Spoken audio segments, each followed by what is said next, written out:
38장 주보에는 1절부터 21절까지 말씀이 되어 있는데 38장 1절부터 3절까지만 읽겠습니다. 오늘은 욥기 38장 1절로 3절까지만 짧은 구절이지만 줄여서 말씀을 읽겠습니다. 한 목소리로 같이 읽습니다. 시작. 그때에 여호와께서 폭풍우 가운데서 욥에게 말씀하여 이르시되 무지한 말로 생각을 어둡게 하는 자가 누구냐?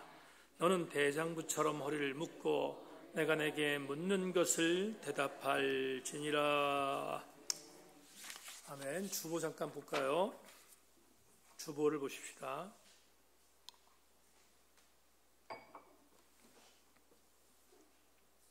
코로나 위기 극복과 교회 정상화를 위한 새벽 릴레이 기도회를 진행하고 있습니다.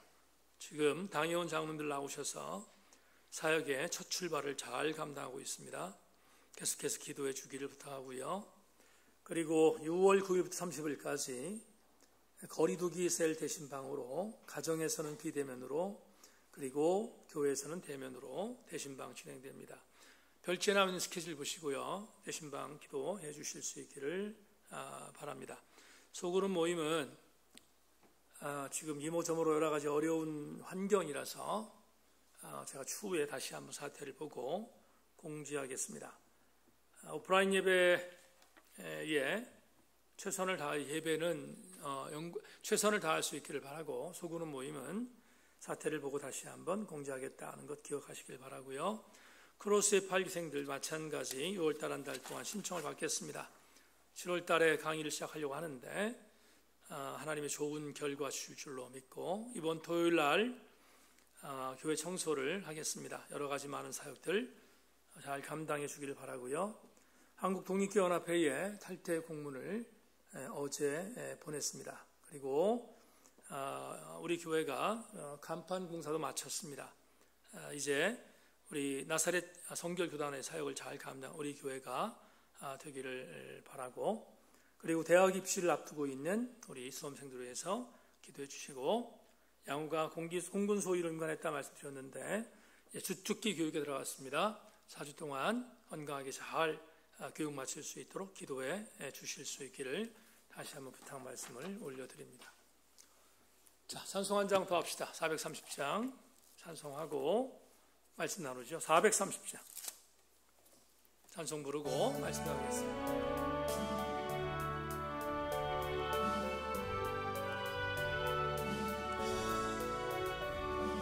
주와 같이 길 가는 것 즐거운 일 아닌가? 우리 주님 걸어가신 발자취를 밟겠네. 한 걸음 한 걸음 주 예수와 함께 날마다 날마다 우리 걸어가리. 어린아이 같은 우리 미련하고 약하나 주의 손에 이끌리어 생명길로 가겠네.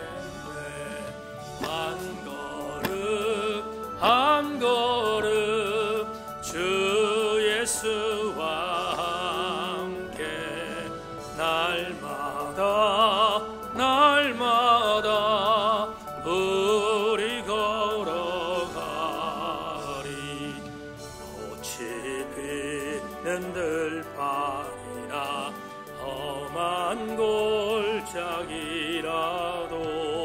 주가 인도하는 대로 주와 같이 가겠네.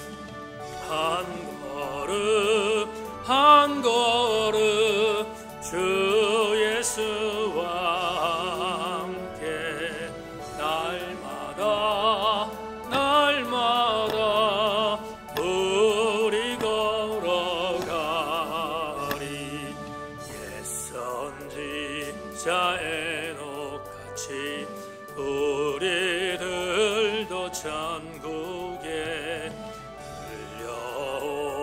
올라갈 때까지 주와 같이 걷겠네. 한 걸음 한 걸음 주 예수와 함께 날마다 우리 걸어가리. 기도하겠습니다. 그리스도인의 신앙은 위기 때 빛나는 것을 분명히 믿습니다. 하나님, 코로나가 진정의 기미에 들어섰다가 다시 경인 지역과 서울 지역에서 확산세가 있다는 염려스러운 보도를 접합니다. 그 중에 작은 교회의 모임에서 확진자가 나오는 일이 있어서 교회를 담임하는 목사의 입장에서 여간 많이 힘들고 어려운 것이 아닙니다. 그러나 하나님, 위기 때 기회를 삼는 것은 믿는 자의 도리이며 방편인 것을 믿기에 하나님, 종도 기도하고 우리 세인교회 성도들도 기도하여 하나님, 이 난국을 잘 이겨나가는 우리 세인교회가 되게 하여 주옵소서. 하나님, 오프라인 예배를 나온다는 것은 대단한 결심입니다. 이전에는 너무나 당연한 것이었지만 이게 결심이라고 말하는 것이 참담하기는 하지만 그럼에도 불구하고 분명한 것은 오늘 저녁 현장 예배 나온 교우들은 믿음이 나를 견인하여 여기에 나온 줄로 믿는데 하나님, 저들을 따뜻하게 감싸주시고 인도하여 주시어서 하나님, 오늘 예배를 통하여 위로받게 하시고 승리하게 하여 주시기를 원합니다. 온라인 예배를 드리는 지체들을 위하여 중보합니다. 지금 내가 온라인을 예배를 드리는 이 모습이 편리주의에 빠져있나 안락주의에 빠져있나를 뒤돌아보게 하시고 저들 모두에게 다시 한번 하나님의 은혜를 더 깊이 묵상하는 한시적인 온라인 예배가 되게 하여 주시기를 원합니다. 이게 지속되면 나도 모르게 하나님, 온라인 예배가 수단으로 악용될 수 있는 가능성이 많사오니 하나님, 우리 모든 성도들마다 이 은혜에 민감하게 하시고 이 분별함에 민감함을 허락하여 주시어서 예배에 잘 은혜를 감당할 수 있는 우리 지체들이 되게 하여 주시옵소서. 하나님, 오늘도 주시는 귀한 말씀 받겠습니다. 가슴에 잘 담는 시간이 되게 하여 주시옵소서. 예수 그리스도의 이름으로 간절히 기도하옵나이다. 아멘. 설교를 하기 전에 오늘 텔레비전 뉴스에서 있었던 인천의 부흥사 모임회를 통해서 코로나 확진이 되어진 기사에 대한 부분에 부연적인 설명이 좀 필요할 것 같아서 말씀을 드립니다. 이번에 뉴스에 나온 에녹 부흥사회인가 하는 그 부흥사회의 집회는 신유 집회라고 하는 그런 내용이 밝혀졌습니다. 신유 집회라고 하는 것은 어떤 의미로 바라보면 사람들을 낫게 하는 그런 집회 의미를 갖고 실시하는 것이 신유 집회인데 오늘 발표된 보도에 의하면 이 집회는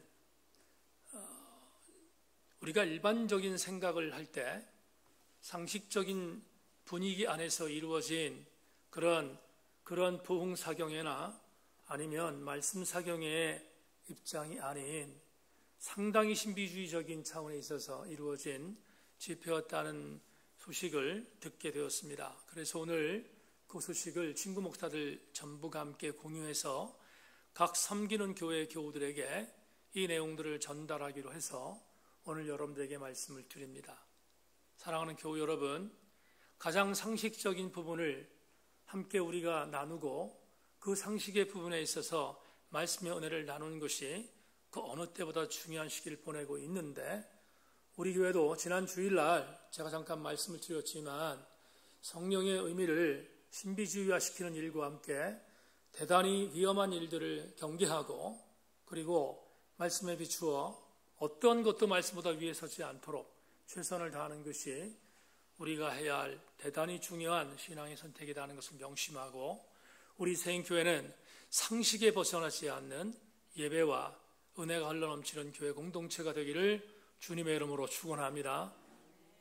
오늘 여러분과 함께 엽기서 82번째의 강의의 제목으로 드디어라는 제목을 갖고, 오늘 설교 원고가 수요 선교 응원은 5장에 지나지 않습니다. 제가 가장 빠른 속도로 말씀을 증거하고, 여러분 마스크를 쓰고 예배를 드리는 것이 불편한 길 알기 때문에 최선을 다해서 빠른 속도로 설교를 마감하겠습니다. 코로나19 사태를 통해서 우리 사회에 급속히 등장한 단어가 있습니다. 한자 단어이지만 사용하지 않던 한자 단어를 코로나19로 우리가 사용하는 단어로 적용하게 되었는데, 그 단어는 하나는 대면이고 또 하나는 비대면이라는 단어입니다. 이제는 우리에게 익숙한 단어가 된 이 단어를 풀자면 이렇게 해석할 수 있을 것 같습니다. 대면, 얼굴과 얼굴을 맞대는 것이다. 비대면, 얼굴과 얼굴을 맞대지 않는 것이다 라고 해석할 수 있는데요.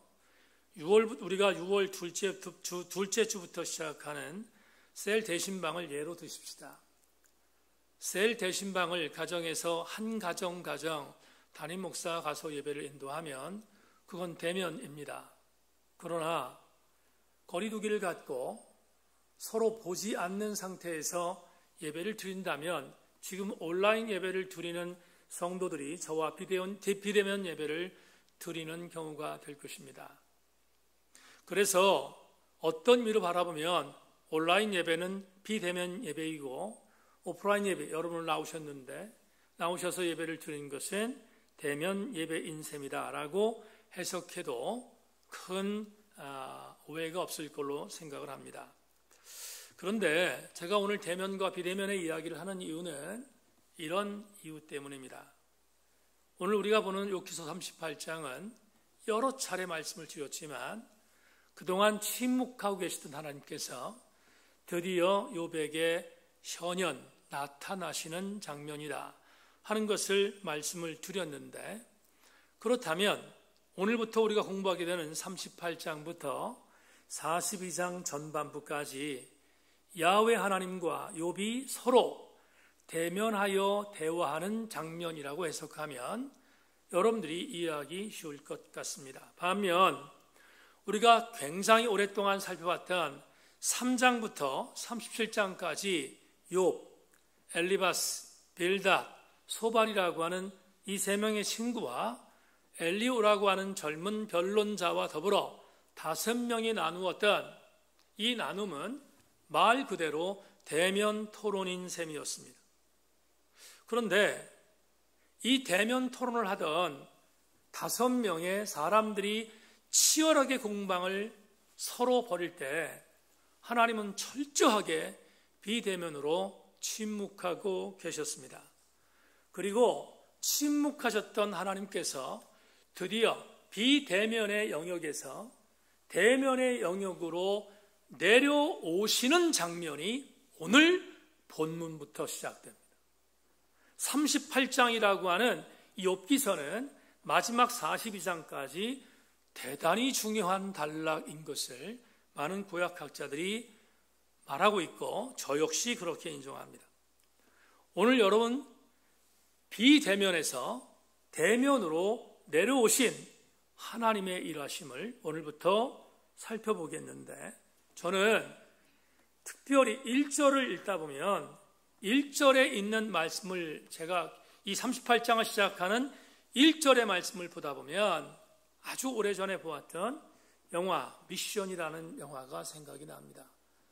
여러분 오수호 권사님이 코로나가 임했을 때 한번 예배 시간에 미션이라는 영화를 보았으면 좋겠다고 전사님께 말씀을 전해주셨다고 말씀을 나눴는데, 교회에서 이미 상영되어지는 모든 것들에 대한 것을 우리가 보려면 그건 굉장히 조심해야 할 부분이 있어서, 그래서 정중하게 고사했다는 그런 이야기를 제가 함께 나누었는데, 그 영화, 고수자 권사님이 보고자 했던 영화, 그 영화가 바로 롤랑 조페라고 하는 영국 감독이 만든 대단히 유명한 영화 미션이라는 영화인데, 그 영화의 시작은 파라구아의 아주 유명한 폭포, 이과스 폭포가 있습니다.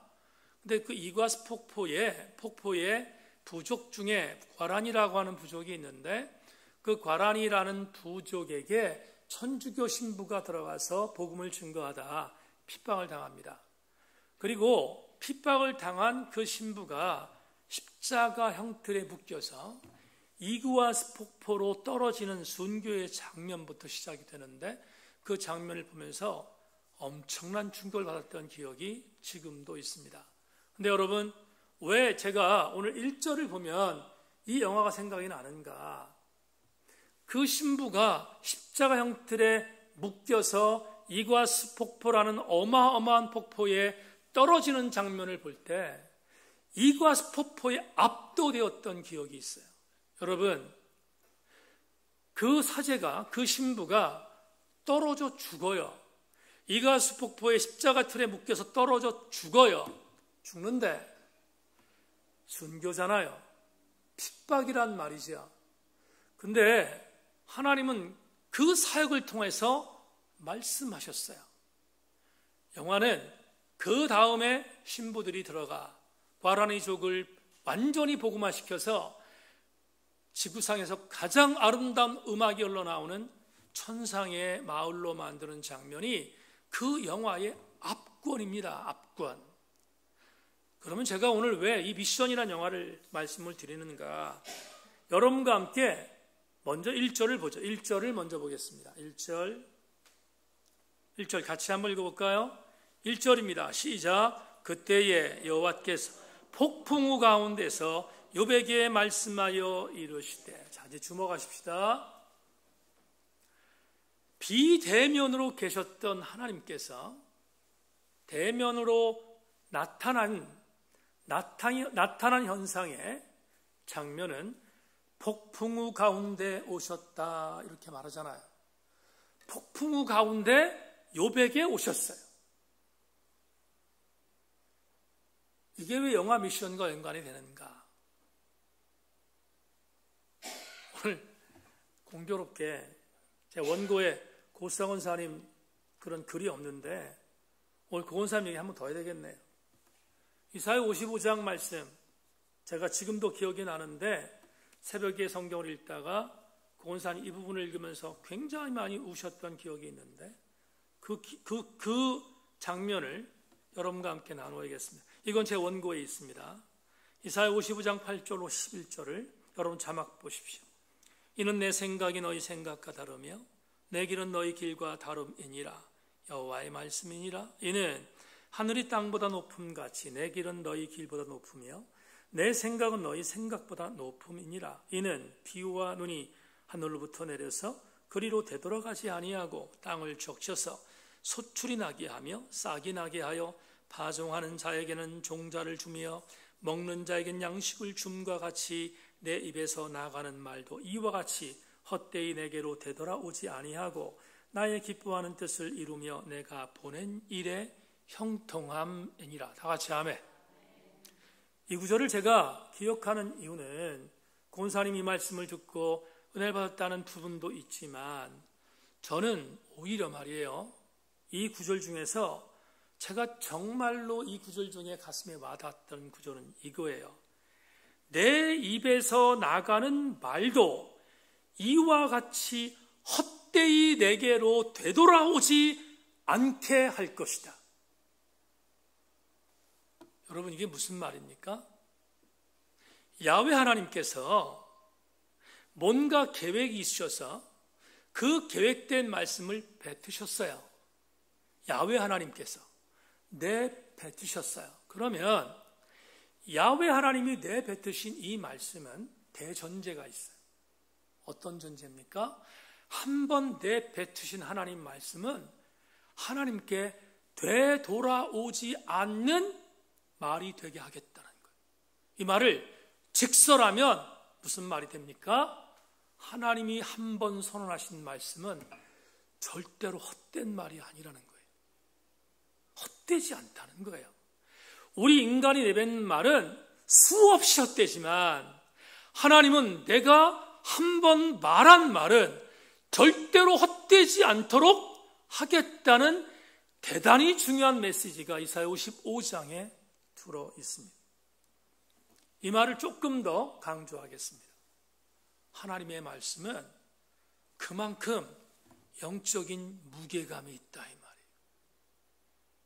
우리의 심령을 압도하는 말씀이다 이 말이에요.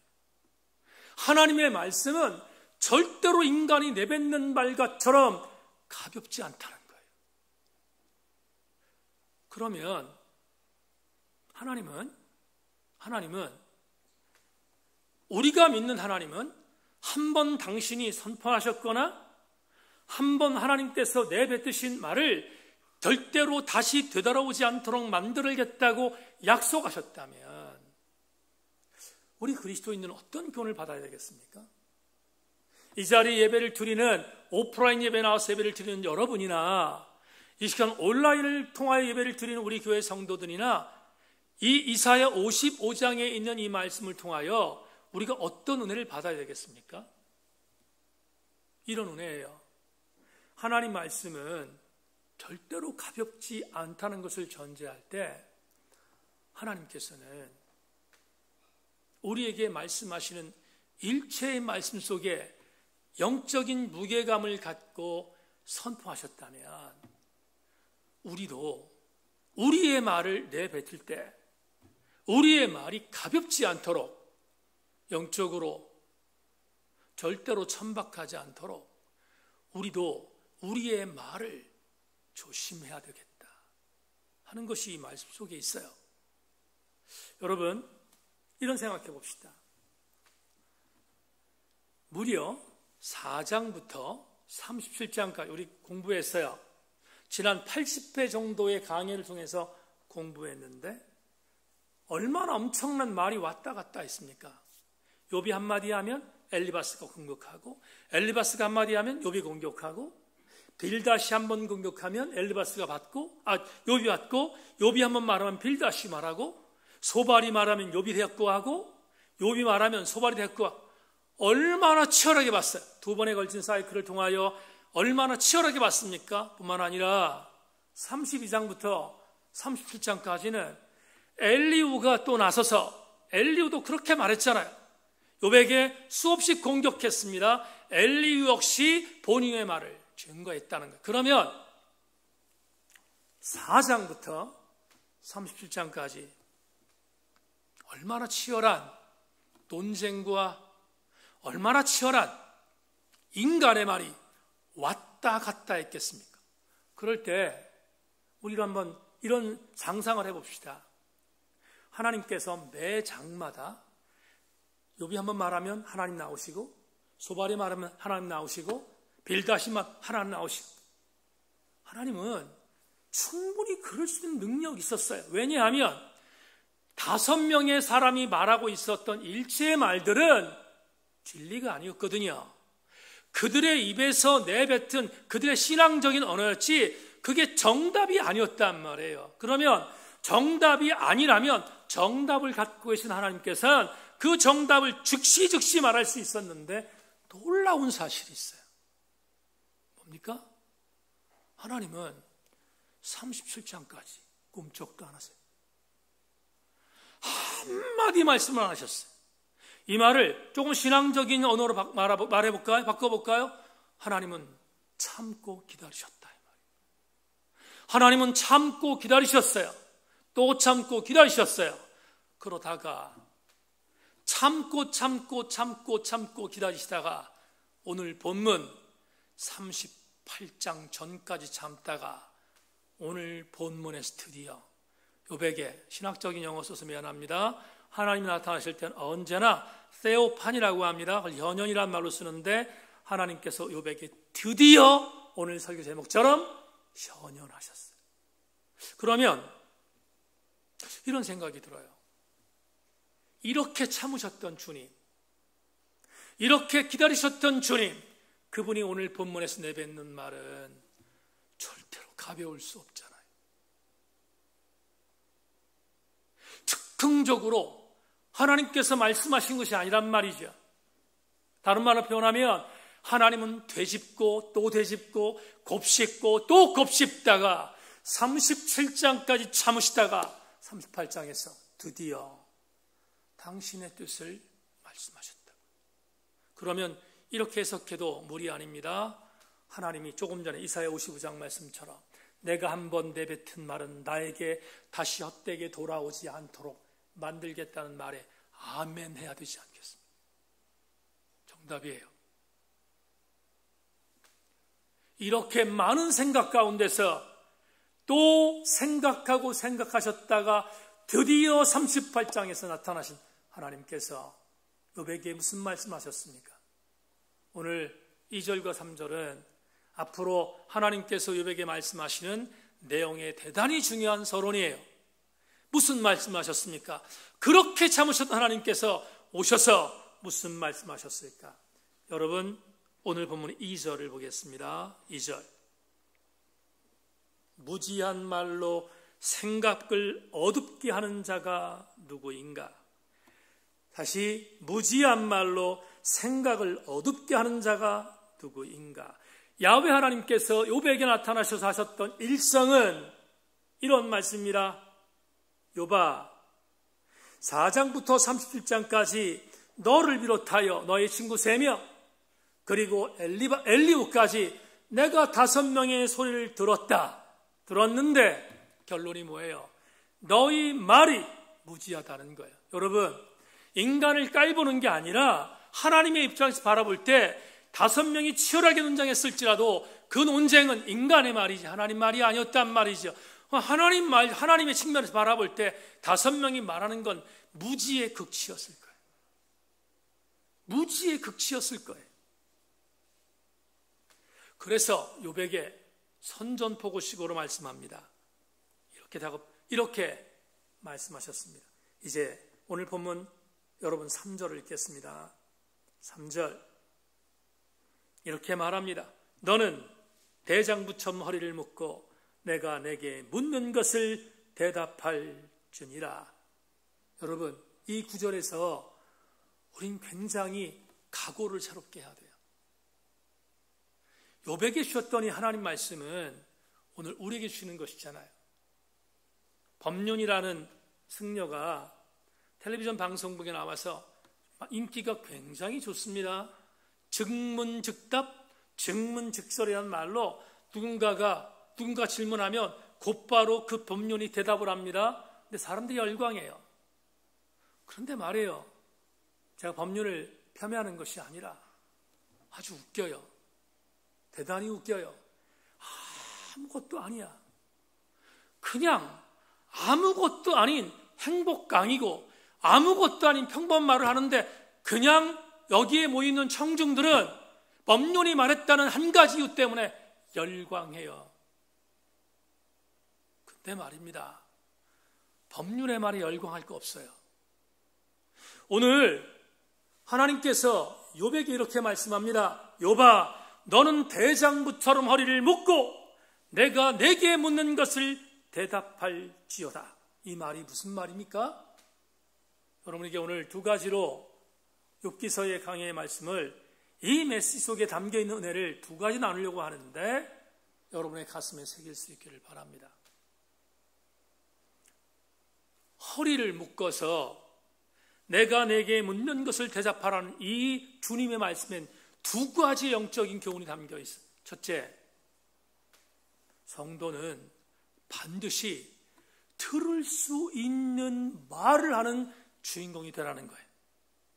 누군가에게 뭐를 말할 때 들을 수 있는 말을 할 수 있는 주인공, 들을 수 있는 말을 할 주인공이 되라는 메시지가 이 안에 담겨 있어요. 허리를 묶어라. 허리를 묶고 내가 내게 질문하는 것을 답해라는 것은 서투리 말하지 말라는 거예요. 헛된 말로 말하지 말라는 거예요. 생각 없이 말하지 말라는 거예요. 이화여자대학교의 양명수 박사가 이 부분을 주석한 글이 있어요. 제가 그대로 읽겠습니다. 무지한 말로 이치를 어둡게 하는 자는 욥에게만 해당되는 말이 아닙니다. 모든 인간은 무지에서 나온 헛된 말로 이루어진 삶을 산다. 그리하여 세상의 도와 이치를 어지럽히며 산다. 하나님에게서 멀어지면서 사람은 참말을 잃어버렸다. 말이란 대면에서 나오는 것인데 에덴 동산을 하나님과 걸었던 인간의 타락 이후 인간은 하나님과 대면할 줄 모르고 등을 치게 되었다. 거기서 참말을 잃어버렸다. 하나도 버릴 것이 없는 기가 막힌 성찰입니다. 인간이 왜 사람들이 스스로 듣기 싫어하는 말을 하는 주인공이 되었을까? 인간이 왜 뭔가를 말하면 사람들이 설레발치며 듣지 않으려고 할까? 그 이유가 뭘까? 양명수 교수의 말을 그대로 여러분들에게 전한다면 그건 인간 스스로가 하나님의 형상을 잃어버렸기 때문이라는 거예요. 하나님의 형상을 잃어버린 인간은 그때부터 하나님 말을 잃어버렸고 인간의 말을 하기 시작했다는 거예요. 인간의 말을 하기 시작하는 그 순간부터 사람들은 듣지 않았다는 거예요. 대단히 놀라운 갈파거든요. 여러분 보세요.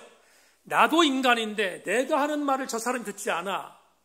그렇다면 또 한 가지 기가 막힌 여러분 참담이 뭐예요? 저 사람이 하는 말을 내가 듣지 않아요. 그 이유는 뭐냐면 나도 하나님의 형상을 잃어버렸고 저 사람도 하나님의 형상을 잃어버렸을 그때부터 하나님의 참된 말을 잃어버렸기에 사람들은 서로의 말을 듣지 않는다는 거예요.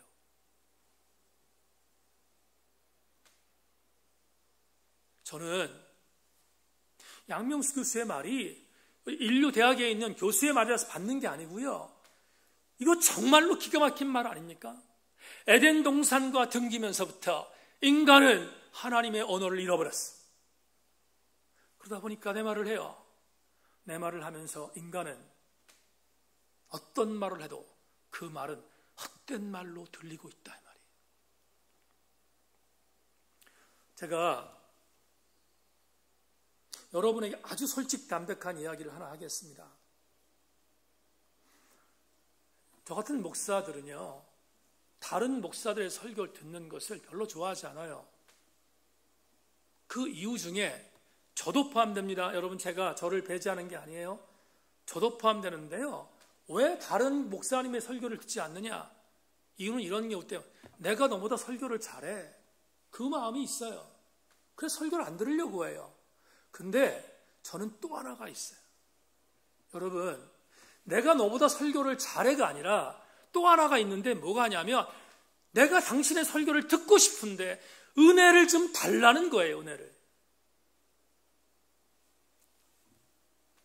저는 설교하는 목사입니다. 여러분들이 인정하든 인정하지 않든 제가 정말로 바라고 싶은 게 하나 있어요. 기대하는 게 하나 있습니다. 뭐냐 하면 저는 설교를 너무 듣고 싶어요. 너무 듣고 싶어하는 사람 중에 한 명입니다. 제 친구 목사들 설교를 가끔 듣는 이유도 설교에 목말라서 듣고 싶을 때가 너무 많아서 방문할 때가 있습니다. 근데 저는 기독교 방송국에서 나오는 웬만한 목사님들 설교를 근처도 가지 않습니다. 왜냐하면 돈 주고 설교하는 것은 들을 만한 가치가 없기 때문에.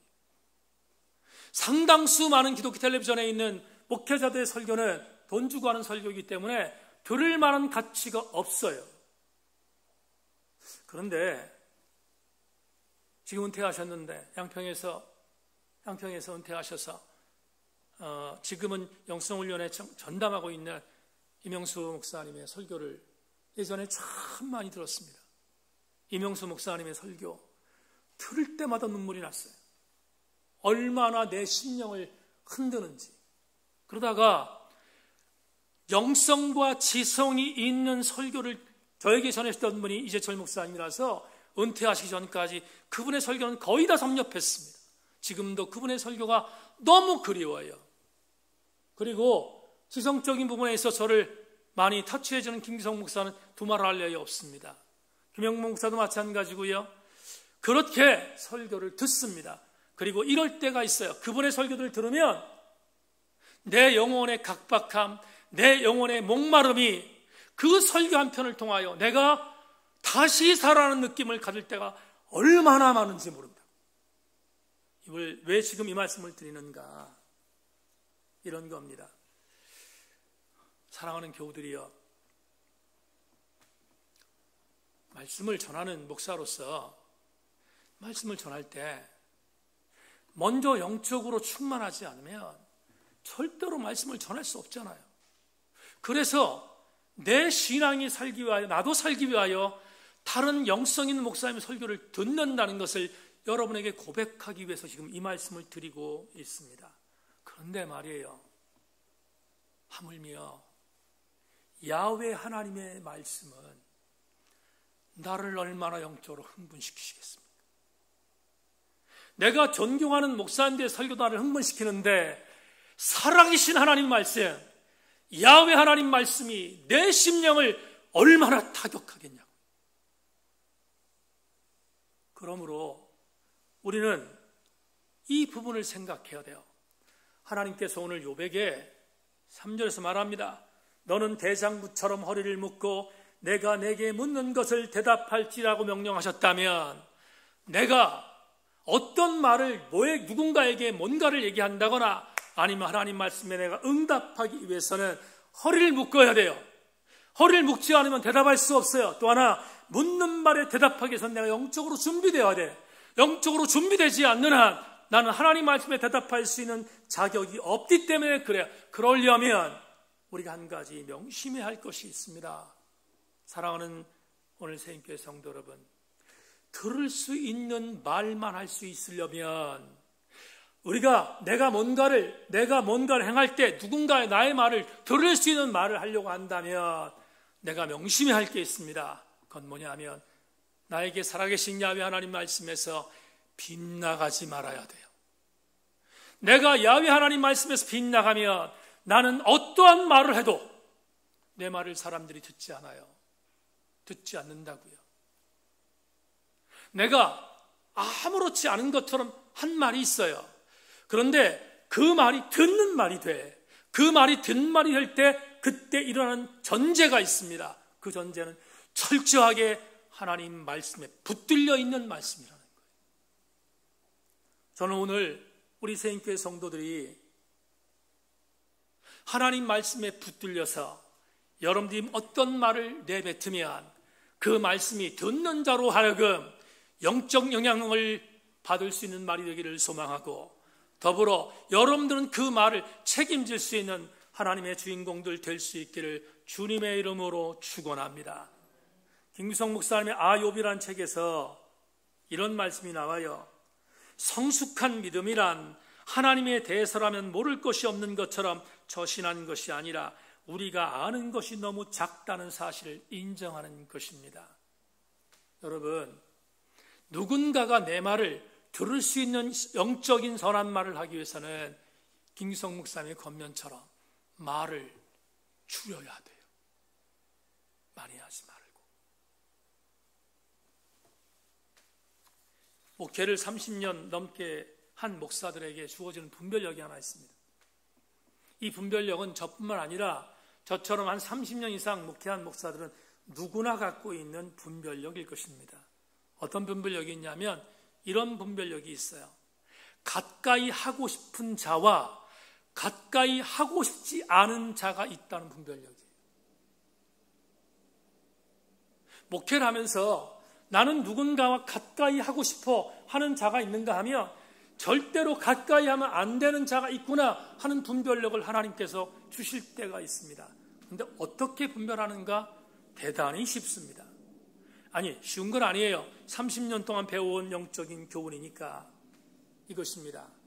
결코 가까이에서 안 되는 자는 누구냐면 아는 것이 없는데 말을 너무 많이 하는 자이고요. 정말 가까이 하고 싶은 자는 아는 게 너무 많은데 말을 적게 하는 자입니다. 그래서 저도 기도해요. 하나님, 많이 아는 자인데 자기를 절제하여 말을 줄이는 자가 내 지인들 중에 많아지게 하여 주시옵소서. 그게 욕심이에요. 거룩한 욕심. 우리 교우들에게 이런 권고를 드리고 싶습니다. 여러분이 누군가에게 선한 영향력을 제시하려면 말을 많이 하지 않더라도 여러분의 말 속에 말씀의 잣대에서 흔들리지 않기를 소망하고 그 말씀의 능력 안에서 내가 과연 가장 많이 낮아진 모습으로 내가 뭔가를 말할 때 내가 말하는 말은 상대방이 인정하는 말이 된다는 것을 명심하고 다시 한번 여러분에게 권고합니다.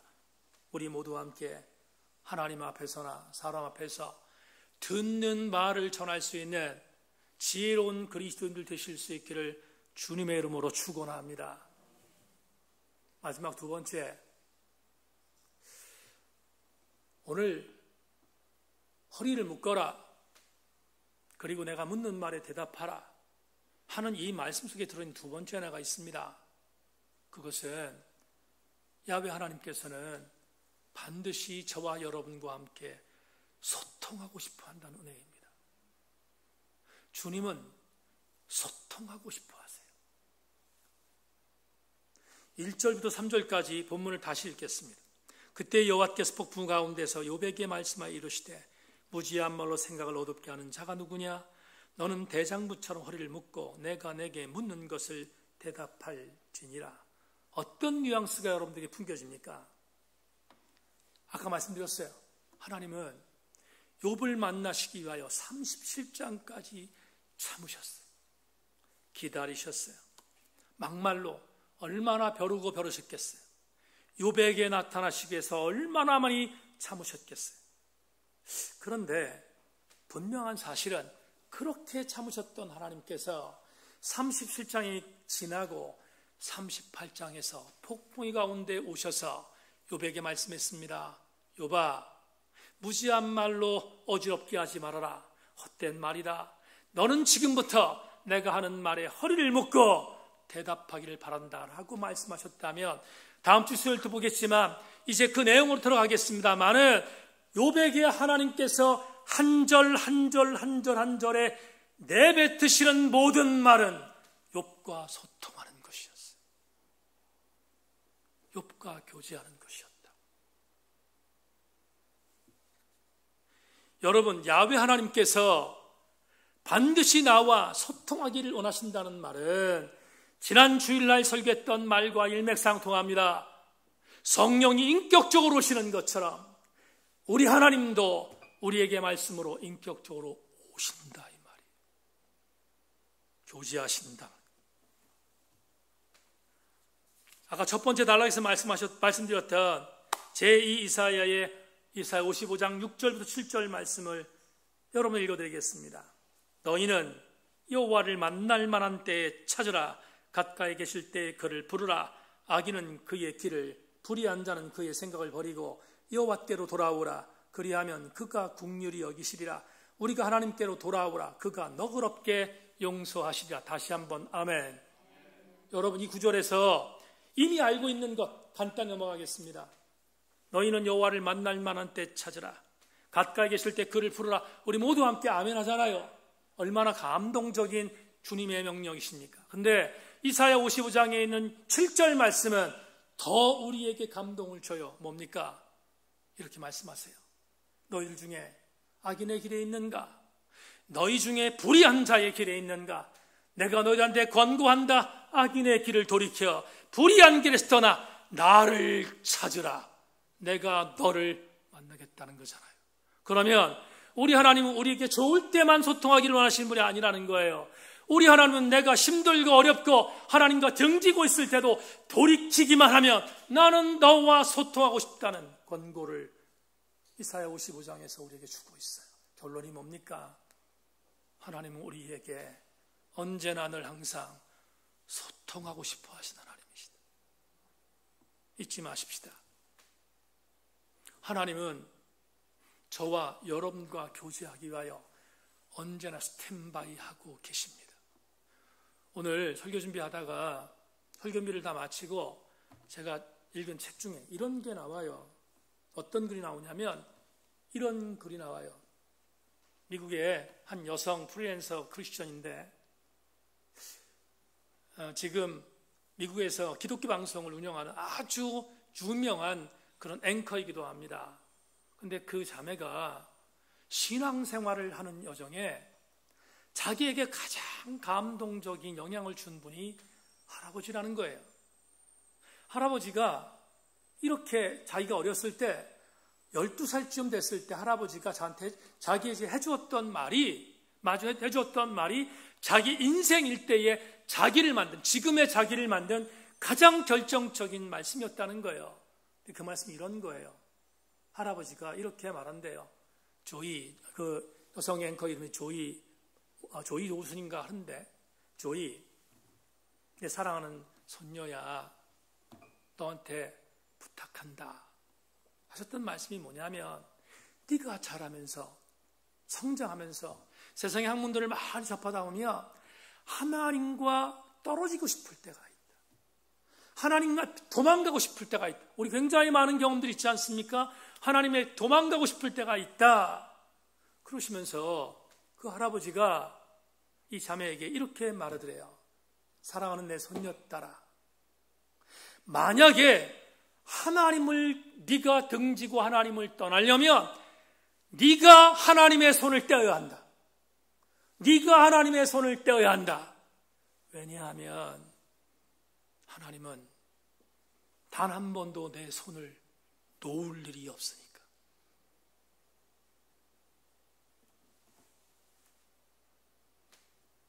뒤돌아보니까요, 목사인 저도요, 하나님이 손을 잡고 놓지 않으셨으니까 지금 여러분이 설교하고 있는 거거든요.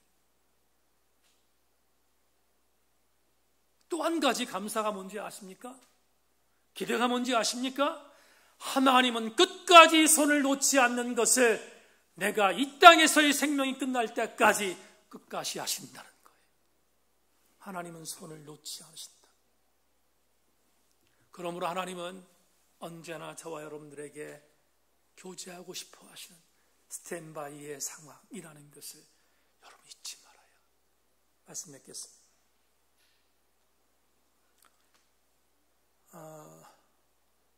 지난 주일날, 성령 강림 주일날 제 설교를 동영상으로 본 제자 한 명이 저한테 SNS로 메일을 보냈습니다. 근데 이 메일을 받고 나서 굉장히 감사했어요. 왜냐하면 허접한 설교를 듣고 있는 제자들 또 지인들 가운데서 같이 은혜를 공유할 수 있어서 얼마나 감사한지 몰랐어요. 그 제자가 메일을 이렇게 썼습니다. 목사님, 지난 주간 말씀해 주신 주일 성경 설교 영상 메시지 중에 고넬료와 베드로 간에 있었던 사도행전 10장 25절부터 26절의 메시지를 들으면서 너무 큰 은혜에 직면했습니다. 마침 베드로가 들어올 때 고넬료가 맞아 발 앞에 엎드려 전하니 베드로가 일으켜 이르되 일어서라, 나도 사람이라 하고 라고 하는 이 구절에서 설교한 전인격적 관계에서 역사하시는 성령의 일하심이라는 말씀은 평생 잊지 못할 메시지가 될 것 같습니다. 저 또한 그런 관계를 맺어가는 동역자가 되겠습니다. 지체들이여, 하나님은 어제도 일하시고 오늘도 일하시고 내일도 일하시는데, 페리코레시스의 성부와 성자와 성령 하나님은 서로 인격적 관계를 갖고 지금도 일하시는 우리들의 하나님 것을 믿는다면 그분은 오늘도 말씀으로 여러분과 소통하고 싶어 하시고 내일 새벽 기도회의 기도로 여러분과 소통하고 싶어 하시며 여러분의 인생 여정 속에서 여러분들은 손을 놓을지 모르지만 하나님은 절대로 손을 놓지 않는다는 하나님의 신실함에 아멘하여 우리 모두와 함께 그 하나님과 여러분들도 깊이 소통할 수 있는 우리 새인교회 성도들이 되기를 소망합니다.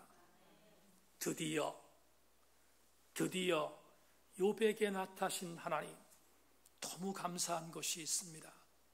욥에게는 드디어 하나님이셨지만 그 하나님은 저와 여러분에게 언제나의 하나님이셨습니다. 우리 함께 이 은혜 안에 깊이 잠기는 욥기서 81번째의 설교의 주인공들 다 되기를 주님의 이름으로 축원합니다. 하나님 감사합니다. 주의 말씀 나누었습니다. 드디어 욥에게 나타나신 하나님은 말씀하셨습니다. 들을 말을 하셨습니다. 우리도 들을 말을 할 수 있는 말씀의 사람들 되게 하여 주시고, 더불어 나와 함께 깊이 소통하기를 원하시는 하나님을 의지하며 우리도 하나님과 함께 깊이 교제하는 은혜를 허락하여 주시옵소서.